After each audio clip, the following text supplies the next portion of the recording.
Hey guys!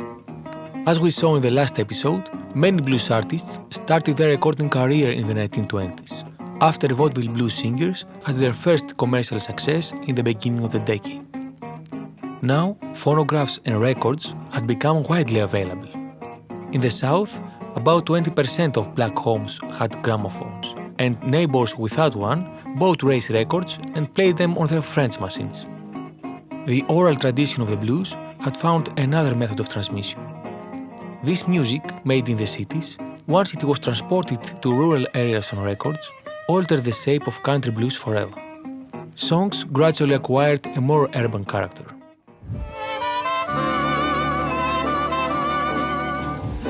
In 1929, the stock market collapsed, and shortly thereafter, the Great Depression began, hitting the record sales badly. People who couldn't afford records switched to the radio for free entertainment. At that time, the publishing industry, radio, and movies were mostly promoting swing and pop music. For example, one of the biggest pop stars of that era was actor and singer Bing Crosby. Lenox Avenue is known for doing the lowdown, but you find they're not alone in doing the lowdown. Fifth Avenue's learning how they had to fall.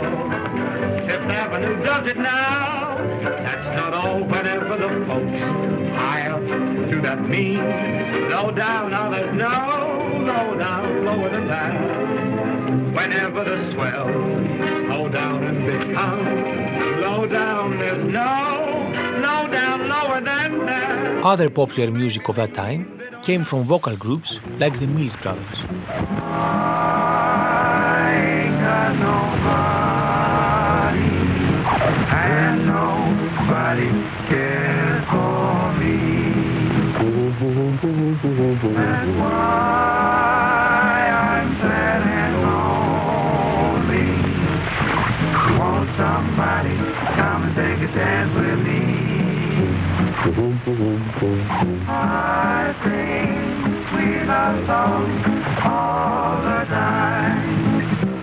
Won't you come and be my sweet baby mine? I ain't got nobody, and nobody cares for me. Swinging big bands like Count Basie's orchestra and Benny Goodman's famous big band were also very popular.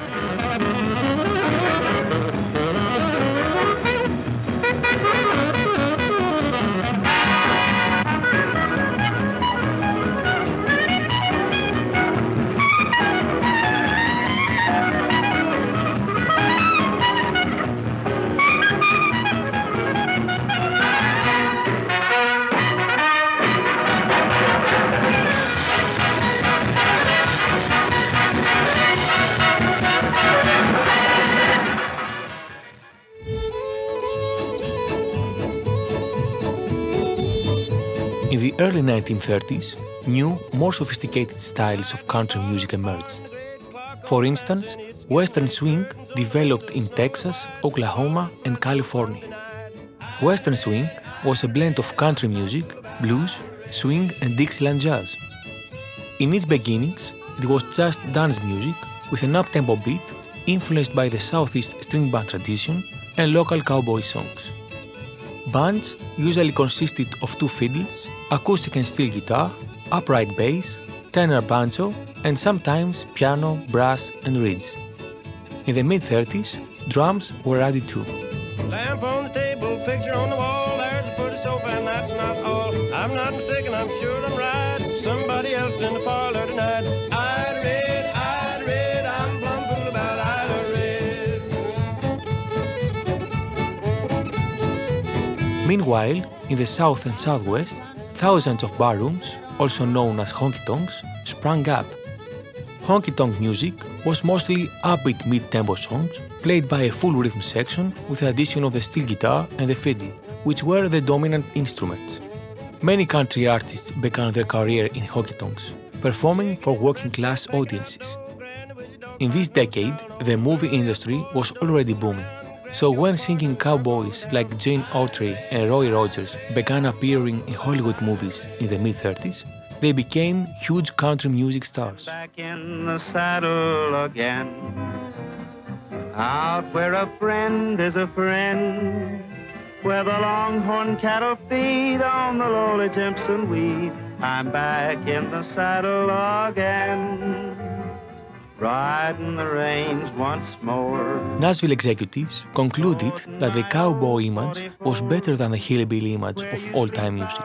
So they began to dress their musicians in cowboy outfits. They later renamed the genre country and western to appeal to rural whites.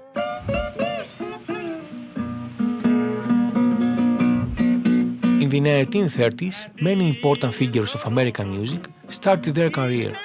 Let's meet some of them. Howlin' Wolf. In 1930, Chester Arthur Burnett, known as Howlin' Wolf, met Charlie Patton in the Mississippi Delta, where Patton was playing in juke joints. Patton became a mentor for Howlin' Wolf, teaching him his songs. Wolf also got influenced by other popular blues performers of his time, like Blind Lemon Jefferson, Mississippi Shakes, Ma Rainey, Lonnie Johnson, Tampa Red, Blind Blake, and Tommy Johnson, among others. He got his characteristic howling style by trying to emulate Jimmy Rogers' Blue Yodel. Robert Johnson. In 1930, Robert Johnson, who lived in the Mississippi Delta at that time, was also around Charlie Patton, Willie Brown, and Son House when they were playing in juke joints. He wasn't a competent guitarist at that time, but soon after, he left Robinsonville to go to his hometown, where he woodshed and met his mentor Isaiah Ike Zimmerman. When he returned to Robinsonville, after about a year, he played again with Patton and House, surprising them with his miraculously acquired technique. And that's how the legend of Johnson's Pact with the Devil started. Other Johnson's influences include Lonnie Johnson, Scrapper Blackwell, Leroy Carr, Skip James, Kokomo Arnold, P.T. Wheatstraw, and many more who had heard from recordings. After 1932, he began his career as an itinerant musician, and in 1936, he made his first recording in a hotel room in San Antonio, Texas, after H.C. Spears' commendation. 1 year later, he made his second and last recording session in Dallas, before dying in 1938 at the age of 27. The cause of his death remains a mystery.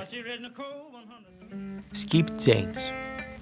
In 1931, guitarist and pianist Skip James recorded for Paramount Records after auditioning for H.C. Spears in Jackson, Mississippi. His recordings sold poorly, having been released during the Great Depression, so he gave up performing the blues. However, he was later rediscovered in the mid-60s and became one of the key figures of the blues revival in the United States. Thomas A. Dorsey. In 1932, blues pianist Thomas A. Dorsey, also known as Georgia Tom, turned from the blues to religious music. He became the first publisher of gospel music, infusing the Negro spirituals with the blues forms, modes, and rhythms that he played in the 20s. In the mid-1930s, he met the queen of gospel, Mahalia Jackson, with whom he started a long musical and touring partnership. Charlie Christian. Charlie Christian was taught music by his father as a kid. In 1931, he was schooled in jazz by Bigfoot Ralph Hamilton, and 2 years later, he and T-Bone Walker took lessons from Chuck Richardson. Soon, they started to perform together as a duo. In 1939, Christian joined Benny Goodman's band and began his influential recording career. He was a key figure in the development of bebop and cool jazz, and one of the first to bring guitar into the forefront as a solo instrument. T-Bone Walker. T-Bone Walker began his musical career as a teenager. He served as a lead man of family friend Blind Lemon Jefferson in exchange for guitar lessons. He was influenced by his stepfather, who taught him to play various instruments, and by bluesmen Scrapper Blackwell, Lonnie Johnson, and other country and jazz artists. He also knew Lead Belly, who visited his home for jamming with his mother, who was also a musician. He became a pioneer of the jam blues in the 40s, influencing many with his moves, such as Chuck Berry, Buddy Guy, Jimi Hendrix, and Stevie Ray Vaughan. His licks influenced even more, such as the Three Kings, Otis Rush, Albert Collins, Billy Gibbons, Michael Bloomfield, Duane Allman, Eric Clapton, etc. Lead Belly. In 1933, musicologist John Lomax and his son Alan went to search for traditional songs in Angola Prison Farm in Louisiana, where they discovered songster Lead Belly. They were impressed by his vibrant voice and extensive repertoire, so when they returned back next year with better equipment, they recorded dozens of his songs. After he got out of prison in 1934, Lead Belly continued his recording career, influencing many folk artists on both sides of the ocean. Eddie Durham. In 1935, jazz guitarist and composer Eddie Durham became the first to record in electrically amplified guitar.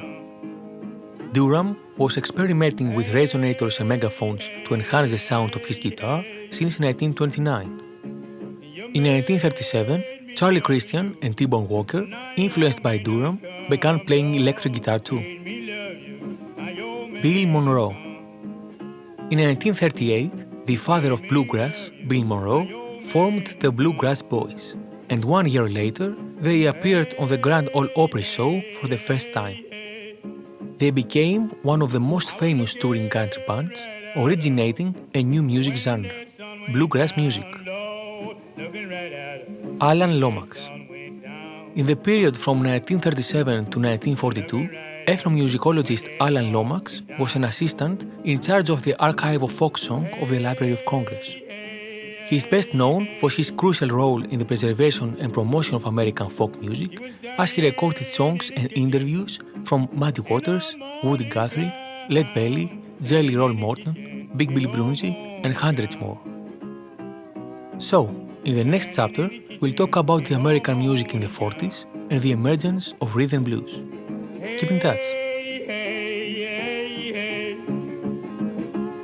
Let me be your sidetrack till your main line come, babe. Be your sidetrack till your main line come. Be your sidetrack till your